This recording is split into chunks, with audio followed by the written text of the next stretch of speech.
And I want to show you something, just do a compare and contrast. So here we are in 1982.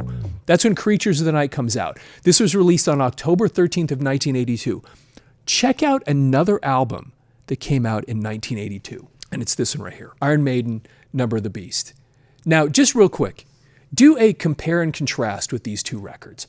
Which one of these looks dangerous, rock and roll, and which one of these gives you a yawn? It's obvious, isn't it? This is exactly what happened with Kiss. They had lost their way. They lost the plot. This is so uninteresting compared to this. The world had changed underneath them, and they didn't know how to change with it. They were going along with the crowd. They'd put out the disco music. They were putting out pop music. They had lost what they were doing. And then when this stuff starts showing up, you know what I'm talking about too, because you bought this too. When Kiss is putting this stuff out, they're trying to come back. Even when they're doing their comeback, even though this was heavy music, just look at the cover. It's funny because they're trying to get away from the misguided approach they'd had. But look at this. This is what they're trying to escape from, the disco album. They're not even that different. Even when they put out the music that's supposed to bring them back, look at this. It's just, hey, I got an idea. Let's put our faces on the cover, just like we did 3 albums ago. We'll make our eyes glow. And then you have this. Who are you going to buy? Who are the parents going to fight against? Who are the civic organizations going to be? This is so safe. When you look back at this, you can see. They had lost the plot. They had no idea what they were doing at this point, and it's so interesting looking back at this. Okay, now check this out. This is from Paul's book. I think you're going to find this really fascinating. This is about the Unmasked era, which is, of course, this album right here. Okay, check this out. We had sanitized ourselves and were well on our way to extinguishing the fire that had propelled us so far. We stayed at a hotel opposite the Forum in LA when we played there.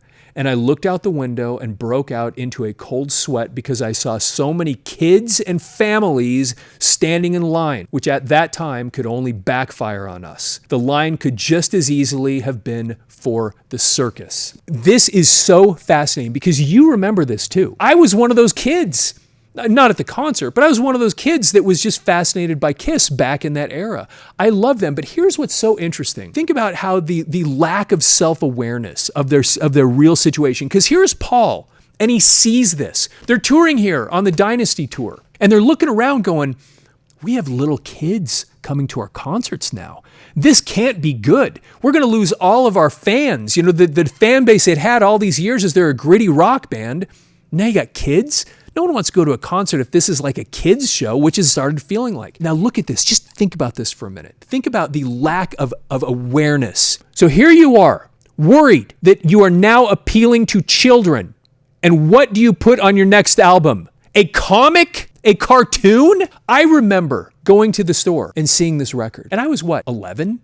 10, something like that when this came out. Yeah, this came out in 1980. So yeah, I would have been 11 years old. And I remember seeing this cover and thinking to myself, this band is for kids. That's what I thought. And not aware of the fact that it kind of had been for a while. I was a little kid, but it just, all of a sudden I looked at this and I go, what? And imagine you are the guys in the band and you know this is a problem, that you've got kids showing up to the concerts. And so what do you put on the cover of your next album? It looks like you're trying to appeal to kids when you have a cover like this.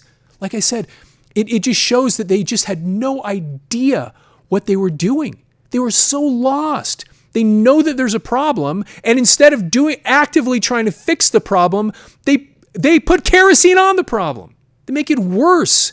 And probably weren't even paying attention, didn't even realize that by doing something like this, they were just exacerbating the thing that they were trying to escape.